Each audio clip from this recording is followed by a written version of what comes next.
কৃষকের এবার ধানের স্বপ্নটা মরে গেলেও কিছুটা ভরসা জুগিয়েছে এই মাছ। কেউ কেউ তো ঝাঁকে ঝাঁকে দেখেন একবারে 6টা মাছ উঠেছে। এইভাবে কেউ কেউ পাচ্ছে বেশি, কেউ কেউ পাচ্ছে না, এইভাবেই চলতেছে আর কি।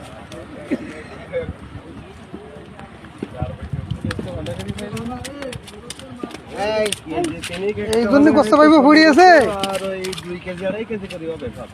তিনবার দিতে মানে 2 কেজি হবে না।